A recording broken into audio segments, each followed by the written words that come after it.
Welcome to a backup training video for all our new mentors who weren't able to come to the in-person training that was held on the 20th of September. The in-person training is 3 hours, so it's much more interactive. And I hope to be able to cram this stuff into an hour tops. If I go slightly over, I apologise. There is an awful lot to get through. Now, our training has changed for this year slightly because we're getting everybody ready for the significant changes that are coming down from government for what we're to do in mentor training and education for next year. So if you've trained elsewhere, you might notice that it's a bit different to what you might expect. I'd like everybody please to look at the guidebook. I'm going to show you where that is in a second, because the majority of the information is in there, which means that I don't have to do it all here in the training video. This is much more about our research stance and where the research underpins what we actually do. It's very practical too, but I'm just expanding on the research, but the sort of practicalities and lists are held in the handbook. My name is Branagh. It's very nice to meet you. Sadly, not in person, but hopefully at some point over the year.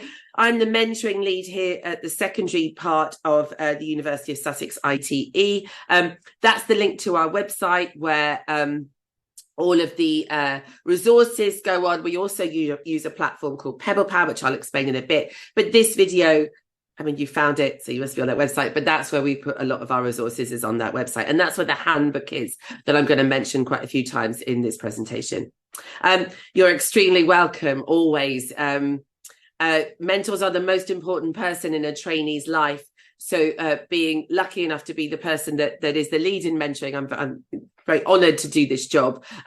It's great that we've got you coming here to be a new mentor. We've had a lot of flux in mentoring. You're very welcome. We do hope that we've got slightly less of you than we normally have. We had 60% of our mentors were new last year, and that means there's an awful lot more training involved. So hopefully not 60% of you this year, hopefully a lot less.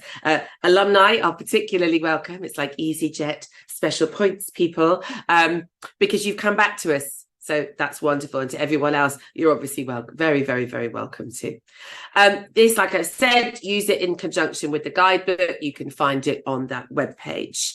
If you've got a school direct salaried or a part-time trainee, their dates might be slightly different and the rules and regs are slightly different for those too. So please make sure that you read those particular parts of the handbook because it can be really quite different for those trainees. So don't presume, if I'm talking about the sort of the general PGC and the normal school direct training route, that yours might be different. So what am I going to go through? I'm going to go through what it takes to be a good mentor. Very important to see how you align with those ideas. How do trainee teachers develop, and then what do you need to do as a result, as part of your role? How are our courses designed? How does the ITE year work? And then how to prepare for your trainee, because this is right at the beginning of the year. And phase A about co-planning and observing lessons, as well as the assessment of phase A. Quick glossary here. So initial teacher education is what the phrase that we use for for our courses. A lot of other places call it ITT, which is initial teacher training, but we believe that it is wider than that. It is an educative process. I'm going to use the phrase CCF a lot. That's the core content framework. So I'm going to let you know that now. It's a government curriculum designed to make sure that there's some unity between ITE programs. And I'm going to mention something called PebblePad, which is an online platform for trainees to upload their evidence and write reflections. So what makes a good mentor? What are the qualities? Now, our thing at Sussex is that we're reflective, responsive, and research driven. So we're going to talk a lot about you thinking about being a mentor, what you think you're going to get out of being a mentor, how we respond to our trainees and their needs and respond to us, as well as where is the research that underpins the work that we do. So what are the benefits to you about being a mentor? There's lots. I know sometimes that people are asked to be a mentor and sometimes they're a little reluctant and they think it's an awful lot of extra work. To begin with, it can be extra work. It shouldn't be an awful lot of extra work. It can be a bit of extra work. But what it gives you in return, we believe, is more than you put in. it's a great way to reflect on your own practice. When you observe others and you see what works and what doesn't work, you're like, oh, do I do that? Do I need to change what I'm doing? It's very good for your own professional knowledge, where you're, by articulating and discussing techniques with your trainees, you're actually able to think much more about what you do yourself. Learning to observe, for those of you looking to go into management, observing people and getting in dialogue about how they can improve is a huge part of what management should be about, those coaching techniques. It brings you into a team of wider people as a mentor. So you'll make lots of new colleagues in your subject groups, as well as colleagues in terms of tutors. And it's great being part of shaping the future of our profession. So this is what we asked of our professional tutors. Now, number one means that bit didn't happen, did it? Because you're new. So we are desperately trying. So we hope you as a new mentor will stay with us next year and not be a new mentor somewhere else next year. We won't have to replace you with a new mentor. We'd like our mentor population to stabilize and stay the same. I'm not sure we're getting there. The ECT program is taking an awful lot of capacity out of departments. So thank you for coming. You are, of course, very welcome as a new mentor. But these other characteristics we're looking for, we hope that you've been teaching at least 2 years, that you yourself can demonstrate what a good lesson looks like, that you're supportive and empathic, that you've got time to do this. It's very difficult if you're a head of department. I know quite often in music or business studies, we've got no choice but to have somebody who's a head of department. So thank you so much for agreeing to do this. But sometimes that's difficult, that sort of power relationship. We do need you to have time to watch the resources, listen to the videos, attend the sessions. If your school isn't facilitating that, they should, because they've signed a partnership agreement to agree to that.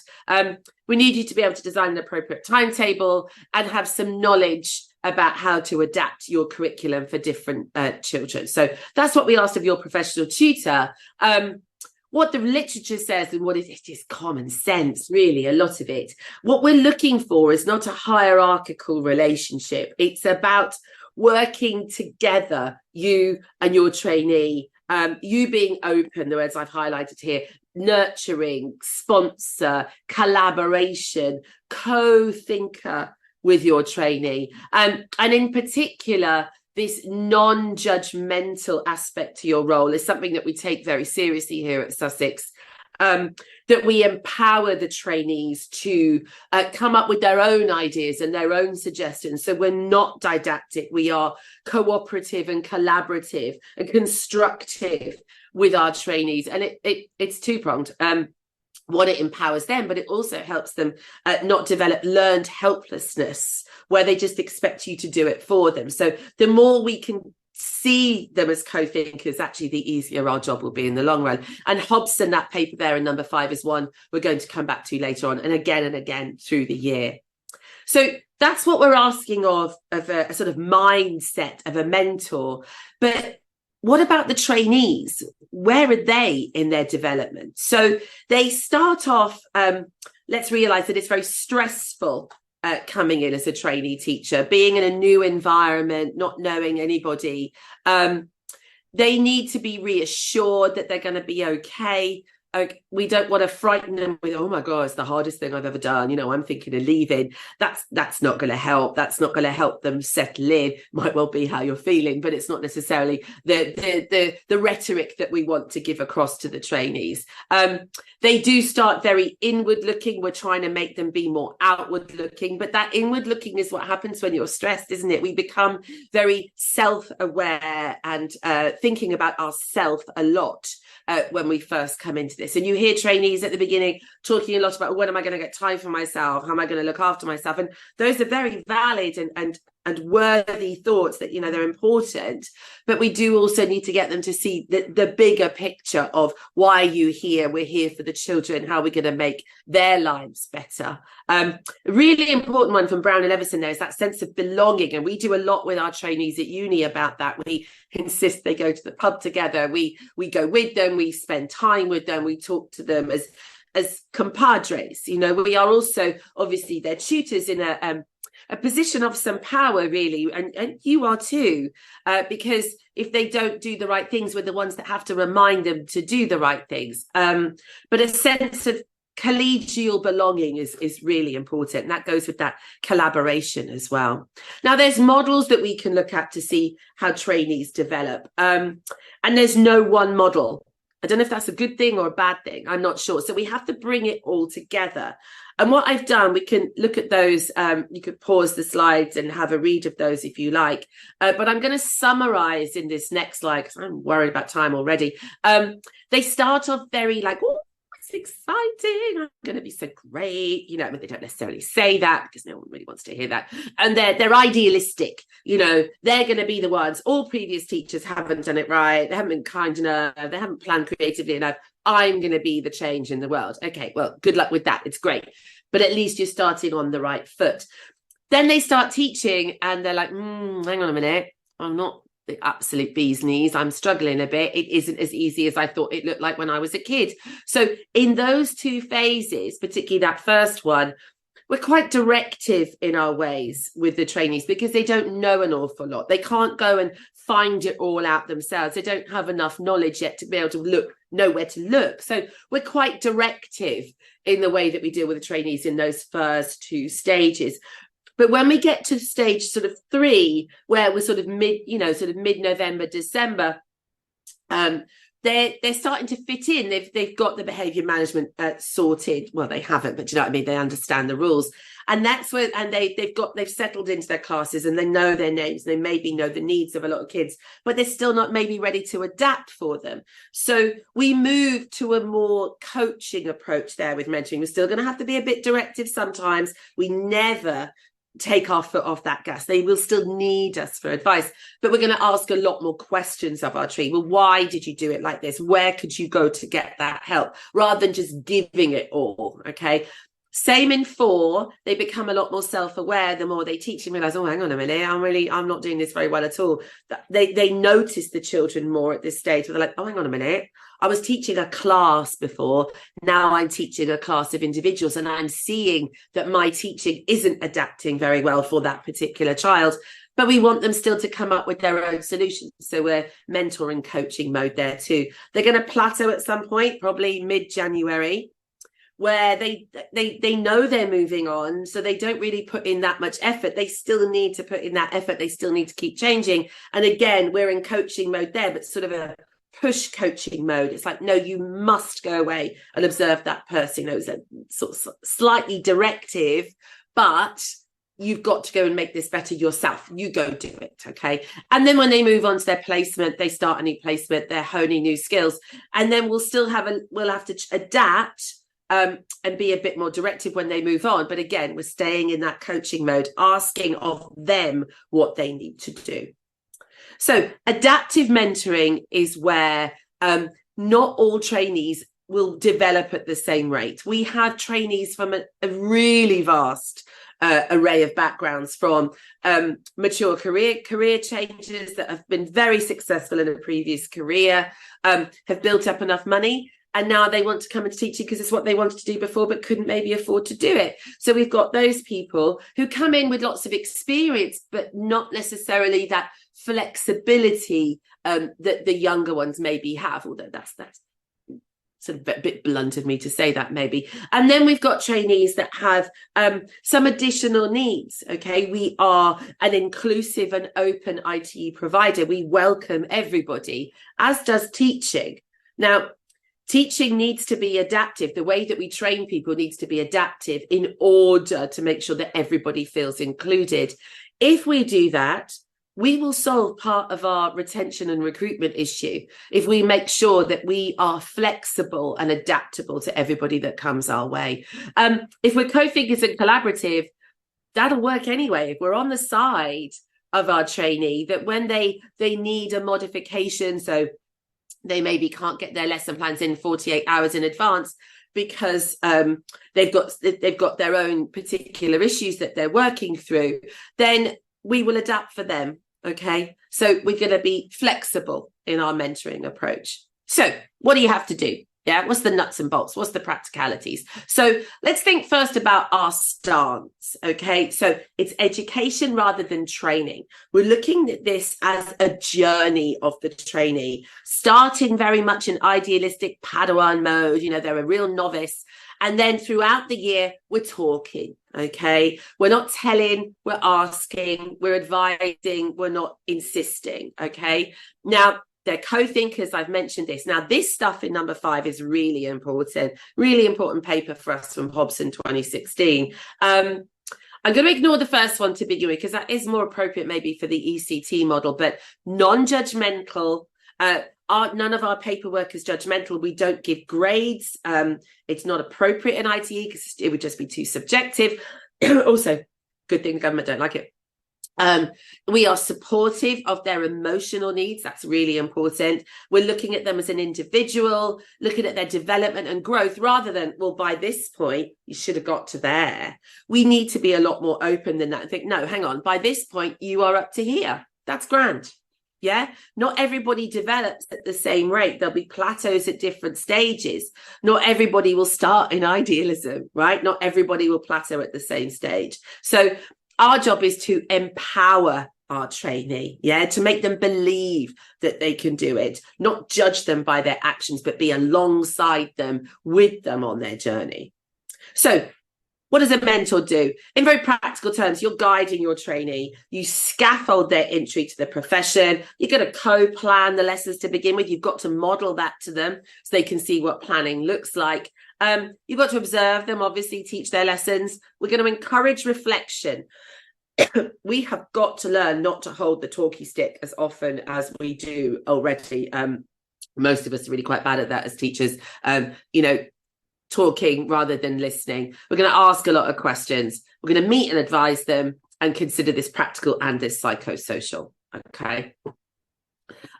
So there's some theory there for you to look at where it's discussing the very sensible parts of the mentor. Talking about the nurturing, but also, managing their placement. Okay. Those are the words that we're really fond of: reassuring, encouraging, befriending, counselling. That's what the DFE say. It's okay. Doesn't necessarily talk about the emotional needs, but it's effective, I suppose. Doesn't take on the psychosocial at all. There's mentor standards that exist that are being redrafted, I believe. They are worthy of your reading. They do make sense. But I think that the theoretical stance that we've got earlier is more advanced than what we've got here in the standard. So I would follow the sort of Hobson model. But these are fine. They work fine. They work absolutely fine. So how do we create our courses? So we start with what I mentioned earlier, this thing called the Core Content Framework, directive from government, meant to unify all IT and ITT providers so that every single trainee that comes out of teacher educational training has had the same diet, okay? It is quite a limited diet, though. It only covers this sort of bare bones, the essentials, okay? So what we do with those bare bones is we flesh them out and we turn them into a curriculum, because the CCF isn't a curriculum, it's a series of ideas and entitlements. So we then bring them all together in their different areas and we make our Sussex IT curriculum. And then a really important part of that for us is inclusion and diversity, how we modify our secondary curricula to be acceptable and adaptable for every single child that we teach. And therefore, we've got to get our trainees to adapt the curriculum for every child too. Really important for us at Sussex is that inner bit of the wheel, which is reflective and critical thinking, linking back to our responsive, reflective, research-driven agenda. That's why we don't want mentors to tell trainees what we do, what they're supposed to do. We want trainees to feel empowered to go, no, I know what I need to do. Can I ask you if what I think is right? And then you'll come in with advice. But that reflective, critical thinking, we're not apprentices. we're not coming in to see it and copy it. We're here to advance teaching and the lives of children. So, and we'll only do that if we're autonomous professionals that can learn to be adaptable. If they don't learn to adapt in their first few years of teaching, when the changes that inevitably come in our world, we're constantly getting changes thrown at us, they will not manage change if they can't reflect on their own actions and how they can change as a result of them. So it's dead important that they don't just follow schemes of work to the letter, that they consider what they're teaching and own it themselves. To help you along with the curriculum, to help you ask questions and realize where the trainee is in their different phases of development, because obviously to begin with, they're very raw and they're just finding out, they're just starting their journey. So we've got these phase help sheets to help you. That's what they're called, help sheets, where they're worded differently from phase E, which is phase A at the beginning to phase E at the end. So at the beginning, it's through discussions. I am starting. So note the language. They are just talking, finding out, gathering this intel, gathering this professional knowledge.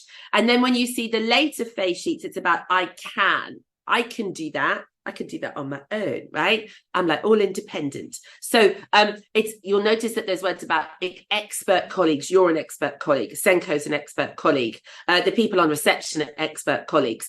The trainees are the only ones that aren't expert colleagues, all right? So they rely on expert colleagues a lot, but they rely on you to ask of them, not always tell them. So non-directive as much as possible, directive as little as possible. But in those early days, like I said, we're going to be a lot more directive. In the phase sheets, you'll also find a series of questions. Now, these are not meant to be used verbatim, right? They're just examples and really reminders that at the end of lesson, when we're dealing with the post-lesson dialogue, in the mentor meetings, when we're talking to our trainees, we're trying very hard not to tell them what to do. We're going to empower them by asking them what they think they should do, okay? The trainee just sits there mute. It goes, well, I don't know. You're like, okay, I'll give you a bit of time. Let's meet later on. Go and have a think about it, okay? And then if they keep doing that, then that's a quick alert to the tutor, because why aren't they owning their own training? So please use the statements to help you see where they're supposed to be, and use the questions, not verbatim, but just as an aid, really. Now, the CCF is their entitlement as they go through their training. They have to have every aspect covered or do every aspect of it. So our training, rightfully, it's embedded in everything we do. Now, the CCF leads right to the end, and that's where we assess. We only assess really right at the end properly to the teacher standards. Okay, so many of you out there will have been, you'll have trained under the teacher standards, you'll know them. We only use them now right at the end. Now that can be very confusing for the trainees. So we have obviously let them know that the teacher standards exist. Thankfully, the numbers are pretty much exactly matched to the CCF and to our areas of intent in our curriculum, but we don't really use these until the end. So please don't really discuss these too much until phase E, because it's not appropriate. We're not judging, we're not judging ever, but we're not feeding back and discussing lessons based on the teacher standards. Okay, so let's have a look at the ITE year. I'm all right for time, I think. It's divided into 5 sections: A, B, C, D, and E. Dead easy, okay? When the trainees first come to you, they're going to be in phase A, and that's where they're like finding out, seeking, sucking up all the knowledge. Bless them, they're going to be absolutely shattered, right? Being in school when you're not used to being in school takes a lot out of people. So if they're tired, I mean, you don't want to hear about it all the time, but if they are tired, that's why. And maybe some of us have forgotten how tiring being in school is. They'll only teach one lesson in phase A right at the end, just before October half term. Then they come back after October half term. This is trying out, so they're having a go. They're going to teach lessons. They're going to build to 8 hours. Please don't accelerate that. They need time to reflect and respond and read research, okay? If you get them to 8 too soon, they have to sustain 8 for too long. They will burn out. They won't get their assignments done. They'll look at other trainees and go, hang on a minute, they're not doing what I'm doing. So ease them in, okay?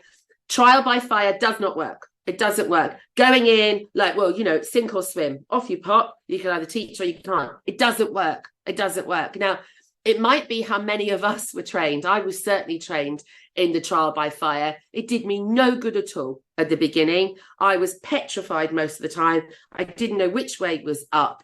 And I certainly didn't have time to reflect on my actions. I really wish I'd trained the way that we train people here at Sussex. Slowly, but in detail. Let's try and make these lessons successful for the kids. If you get them too quick, the kids will suffer because the trainee won't be good enough. Okay. So we get, I'll talk about the reports later on, but phase A report comes in after that 1st October half term. Phase B report comes in after Christmas. Then they stay at 8 lessons all the way through that bit there. This is all also in the handbook, but it's quite handy to hear it, I suppose. And that's what we call consolidating. So they can plateau a bit in that bit, and we need to give them a little bit of a coaching shove. February half term, they're working on their big assignment. They come back then, if they're PGCE, into phase D. And we call that moving on. Now, it can seem that they're going backwards. They're not really going backwards. They're just adjusting, okay, and learning new policies. And then we'll get phase D report after Easter. And then we're in the final furlong there into phase E, which we call meeting the standards. And that's when we can start talking about the teacher standards. And hopefully they're at a really good stage in their teaching. And we have their final assessment at the end, their final assignment rather, not assessment. Okay. And then we have enrichment week after that. If you're school direct, it's pretty much exactly the same, except that you've got just 6 weeks of a second placement, where we ask a lot of those trainees. They've only got 6 weeks to go somewhere, learn an awful lot, and then bring that stuff back. So really, it's an intensive placement to work on a particular aspect of their practice. And it's between you and the trainee what aspect of their practice they do need to be working on. It's not go in and just float around for 6 weeks, do a bit of teaching, and then come back again. Has to be meaningful. It really does. So, when you're observing your trainee in phase C, that's when you'll be like, this is what I want to focus on phase D, and get to know the new mentor and discuss an appropriate timetable. So getting ready for their arrival. In the handbook, it's on page 27. And so really it's all in there. I'm not going to say too much about it. So it's really good for you to get to know the CCF and know your entitlements. Think about their timetable. You've got to make them feel welcome. That's so important, that they don't feel that they're a burden. That's not going to help you have this co-thinker, collaborative, empowering start to the year that they need. It's good for you to talk to them quite a bit about what the school is like. Help them adjust into the environment that you're so used to. They need a space to work and stuff like that. They do need to feel like you want them there. Yeah. If all they hear on the first day is, oh God, I've got the trainee, which I heard a dreadful story of somebody talking about a trainee that had gone into school, and that's what they heard from their mentor. So they never went back in the staff room again. It's heartbreaking, absolutely heartbreaking. If that was one of us, and we were arriving somewhere new, we wouldn't want to be spoken about like that. Now, obviously, we can read into it that says a lot about the stress levels of that member of staff. Of course it does. But as the experienced teacher, our job is to look after this new person. This quite vulnerable when they first arrive. I'm not going to read through all of that because you can read it in your own time. So just pause the video for a sec and have a look. So we can read all of that in our own time. So settling into induction, I said, it's, you got to welcome them. It's about establishing trust. You do need to introduce them to the rest of the team. That will be your responsibility to invite them into the staff room, talk to your own department. I would double check the professional studies, which is run by your professional tutor, is running okay. Just to make sure that your trainee knows where they're supposed to go. It doesn't work so well if the mentor devolves responsibility in that first week and go, oh, it's all to do with the professional tutor. I'll meet you in the second week. I've seen that happen in the past, and it does leave the trainee at something of a disadvantage, and they look at other people and their mentors already, invited them around for dinner and they've met their kids and they've brought them cake and stuff. And then the other one's just sort of left there on their own. They need to know all the policies or where to find them. You don't have to search them out for them. Show them. So important they get access to schemes of work. You need to show them how to get the registers, and they do need access to data. Now, if your school has some rules where you have to be the person that's with them, I would talk to your professional tutor about getting your trainee access to data, because otherwise it's going to be a real pain for you. Trust me. Behaviour management policy, very important to the trainees, that they see it and read it and can act on it in those first few days. Now, timetable design. We would like it to be 50% with you if possible. We know that that's not possible for everybody, but that's our starting point. It could be more, but we'd rather it wasn't less. Don't spread them over too many teachers and too many classes. It won't work. They'll collapse. They need to get to know the kids. They need continuity. They need to be able to design sequences of lessons, not random one-off lessons. That's not good. So we audit the timetables and we will send them back if we look like it's too much of a scatter approach.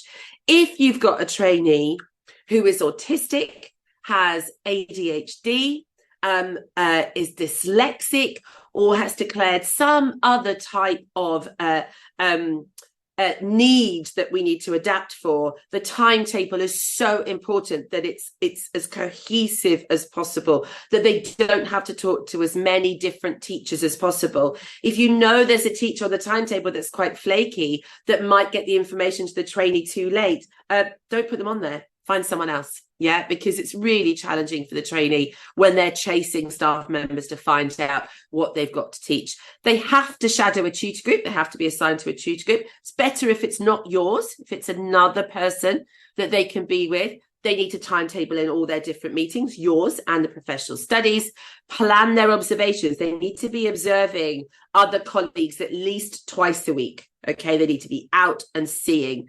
Now, placement one timetable, it's only Monday to Thursday. Don't put Fridays in there, okay? And placement two, it's include the Fridays, okay? But we're just dealing with placement one right now. And the guidebook will show you some examples. And here's one here. Here's what a timetable should or could look like. But keep those classes to a minimum for the 8 hours. We don't want 8 classes for 8 hours. We want a lot less than that.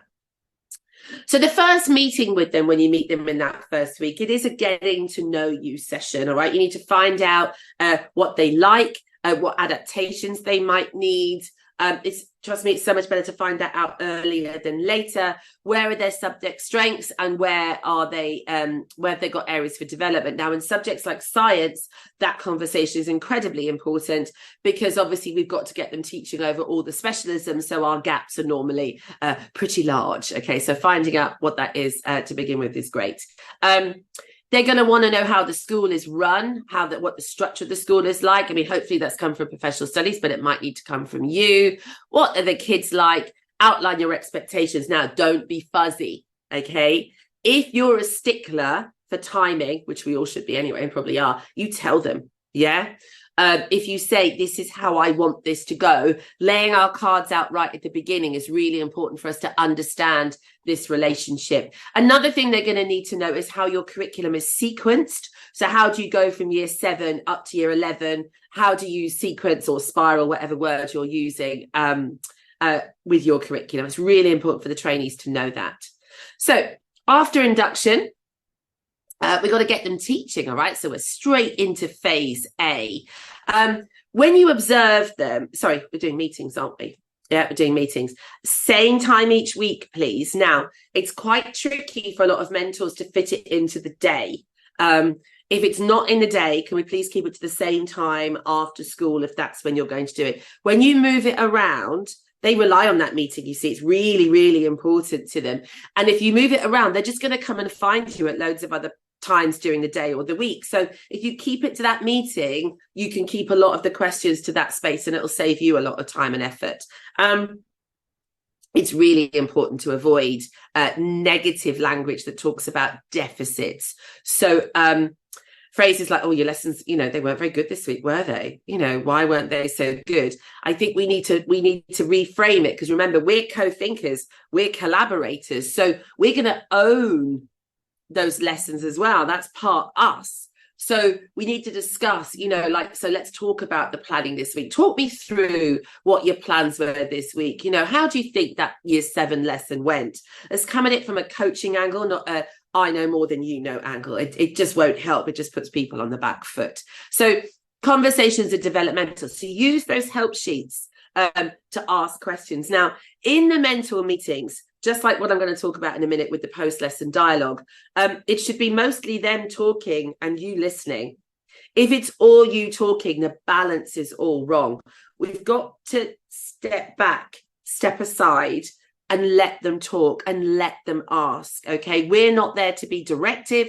We're there to empower. Yeah, otherwise, like I said, we get this learned helplessness. In the mentor meetings, you're likely to be discussing the focus for each week. We will send you the focus from our curriculum each week, and we like that to be embedded in what you're doing. The trainees will know that too. And then the trainees will complete their pebble pad after your meeting. It's not your responsibility, it's theirs, but you can read those notes after because you've got access to their pebble pad. Thursday afternoon is normally when we ask for that. So how to get them teaching. So there's a lot more on this in the guidebook. They're doing a lot of observation, preferably observing you a lot too. Then they start to act as a teaching assistant. Then they'll plan a start or a plenary, make some worksheets that maybe you will deliver. They might plan a lesson that you deliver so they can see what it looks like in action.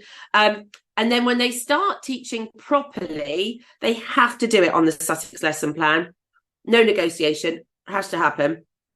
They have to hand it in at least 24 hours in advance.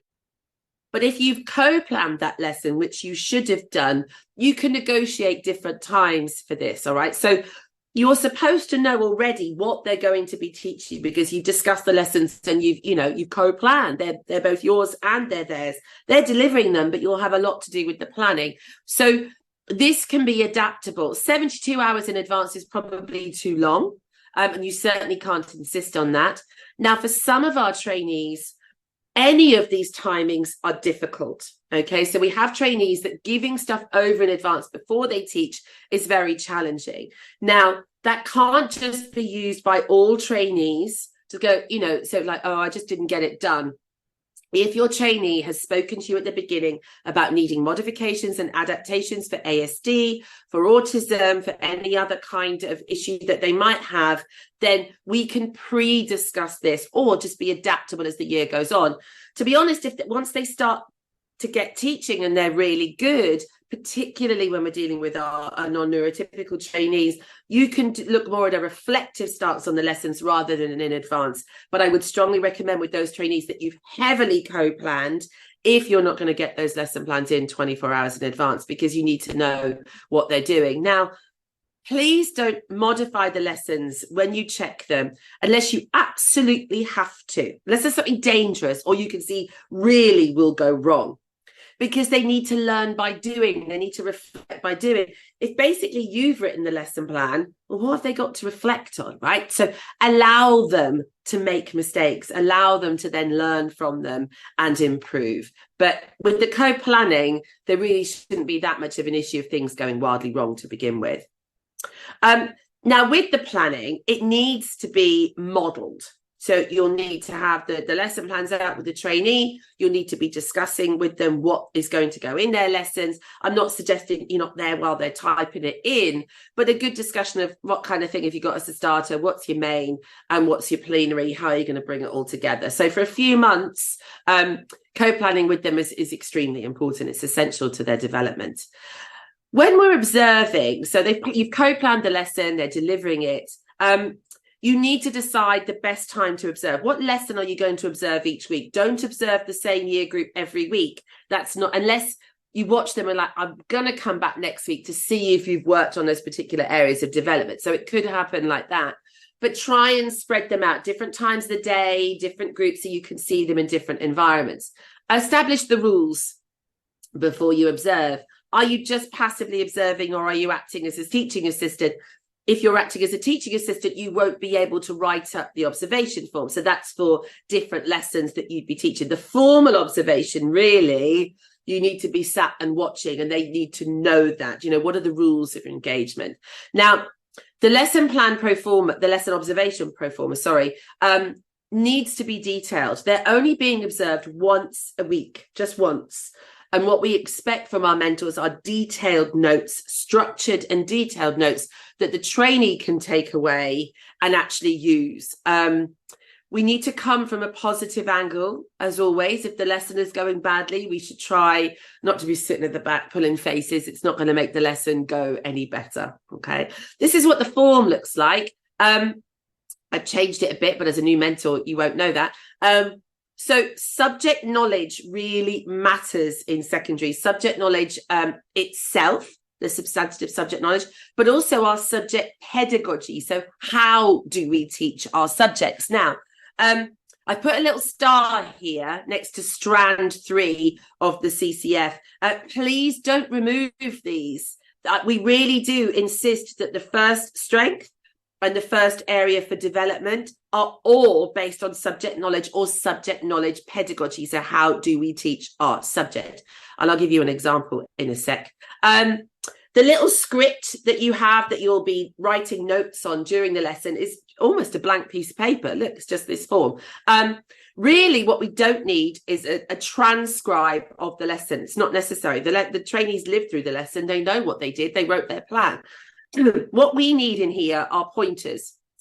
So little pinpoints about the lesson that you want to come back to and discuss, little aid memoirs to help you write the strengths and the areas of development, and possible questions that you will ask the trainee at the end.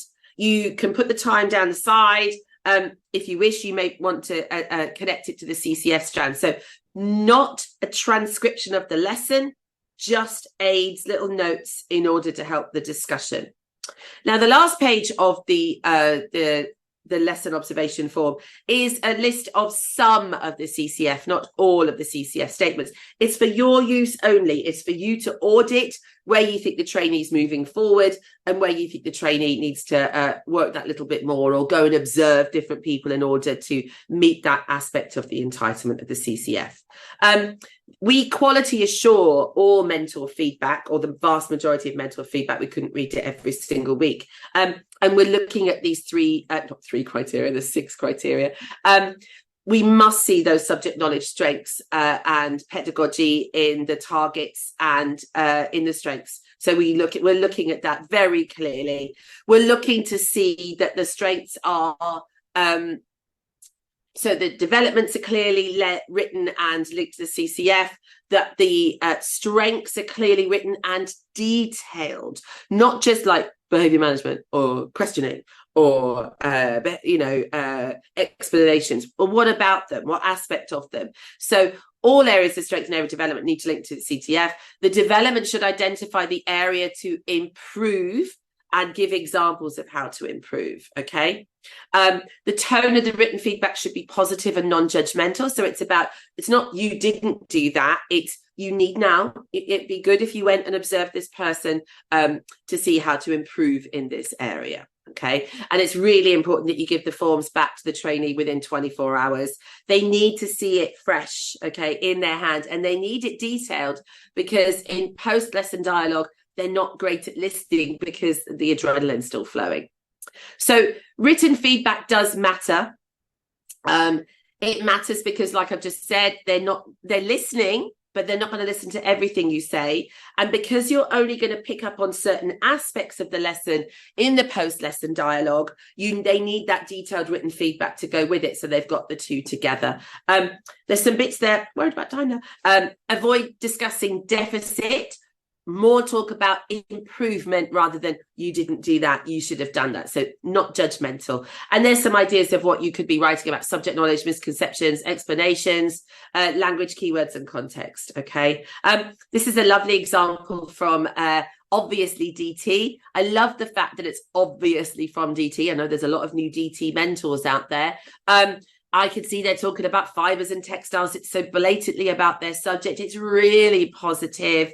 And they're giving examples. So it's like, they talked about low-level disruption. So instead of good behavior management, you dealt with the low-level disruption, you moved that child to the back. This was excellence T. It's great, and all linked to the CCF, but still very personal.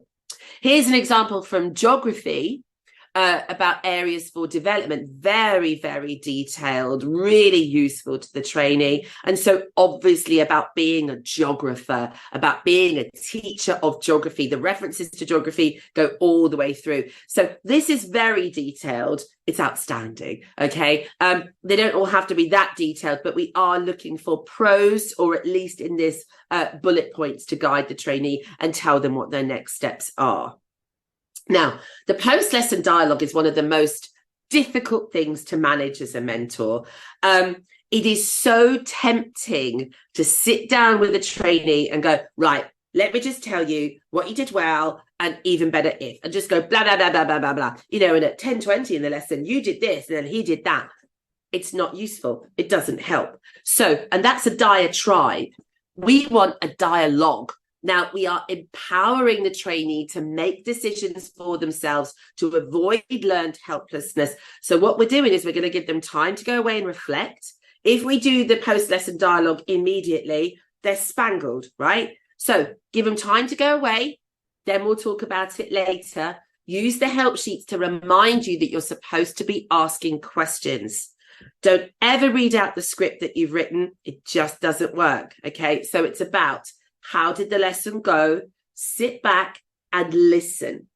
And if they're not forthcoming, we ask questions, but we don't tell, we ask. Okay, it does have to be a dialogue. And as a sort of rule of thumb, we're looking for a 60-40 ratio of them talking and you talking. Even better if it's even less, yeah?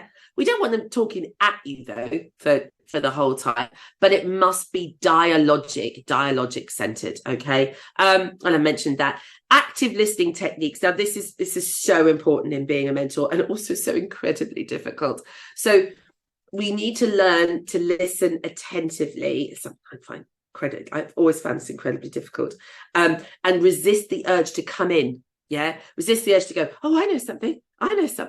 Yeah. Which again, I find it really difficult. And there's some useful bits here about paraphrasing. So if they say something, we can come and go, so did you mean this? Yeah, but pinpointing certain aspects of the lesson, just talking about the important aspects of the lesson and leaving the other stuff behind, because they're not going to be able to take it all on board anyway. So really zone this dialogue, right, about the areas of strength and the areas for development using questions. But it is tough. It is tough. Okay.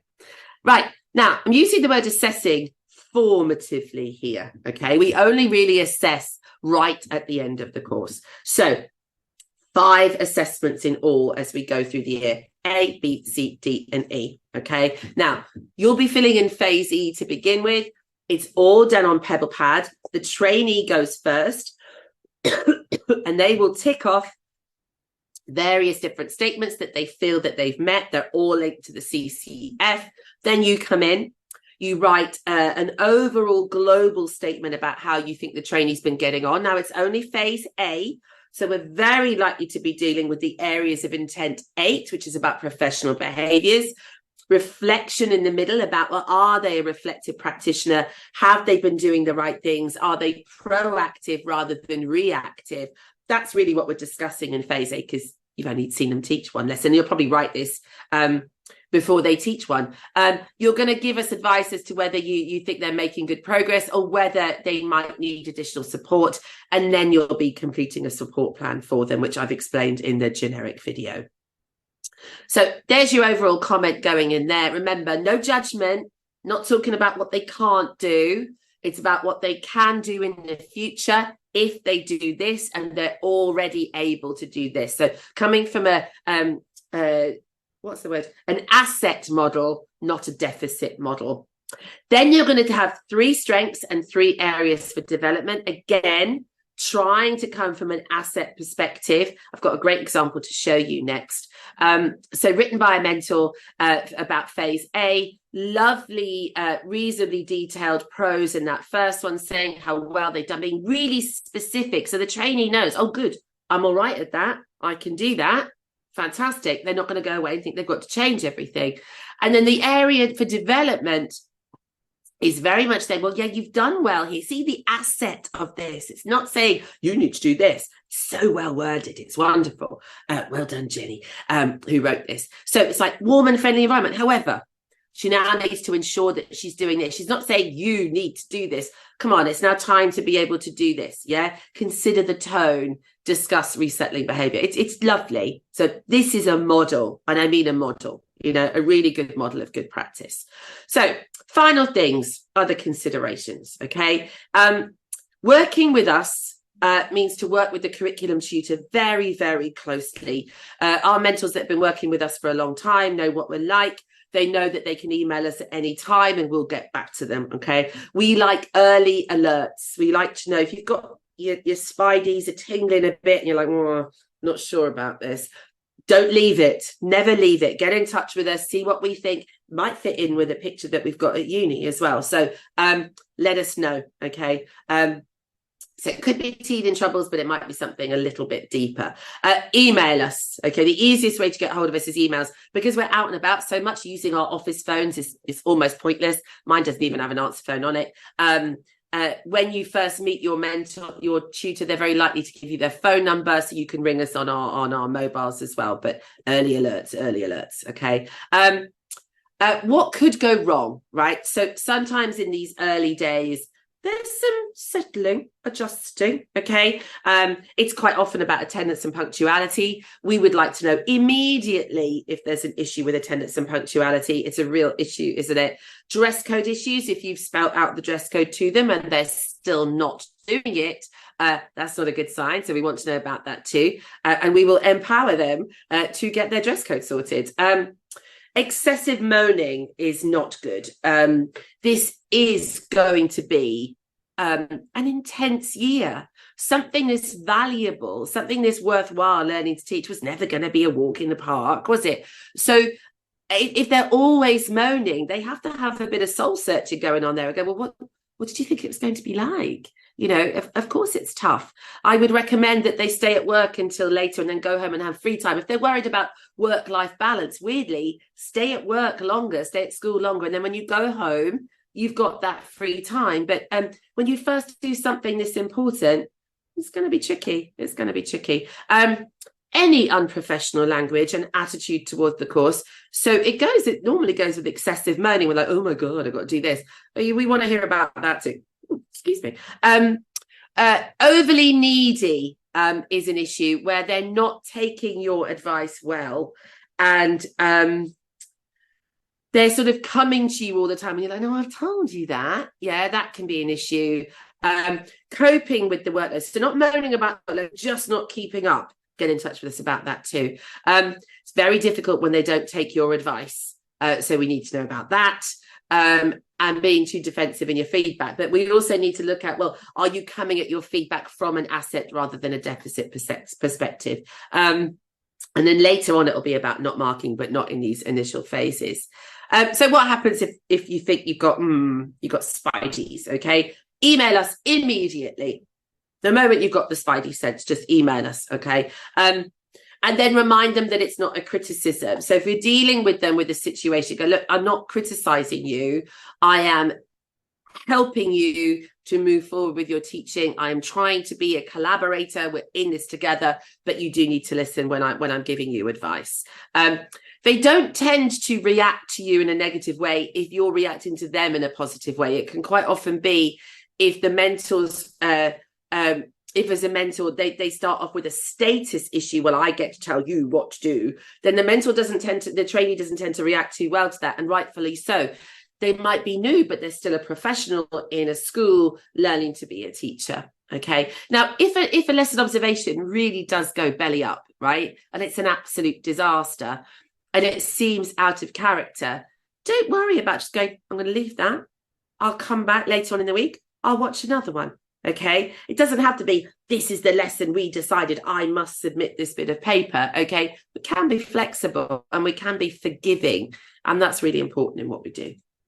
Now, your curriculum tutor will be contacting you very soon. You'll be seeing them at the subject tutor meetings. There's a list of them in the guidebook. So if you don't know their email, look in the guidebook. PebblePad and the webpage is the place to go, particularly PebblePad this year. We'll be using that for all. You've got your own page there. If you want to contact me, you're very welcome. But your first port of call is your tutor. If you're then not getting the response that you want from your tutor, or you don't think you're getting what you need from your tutor, then you can contact me, okay? Because I'm the lead of all the mentoring that we do here in secondary Sussex. But good luck. Any questions at all, you know where we are. Please don't feel that the information isn't there for you. It's probably at a click. We just need to point you in the right direction, or it's on a phone call, or please don't feel that we're not here to support you, because we really are. We want you to be able to do the best job possible. And I wish you the best mentor year. I'm sure it's going to be absolutely fantastic. And I hope the trainee turns out to be a really good one, and you have this really rich experience and you want to come back year after year after year. So thanks ever so much, everybody. And I hope to see you all at some point over the year. Take care. Bye.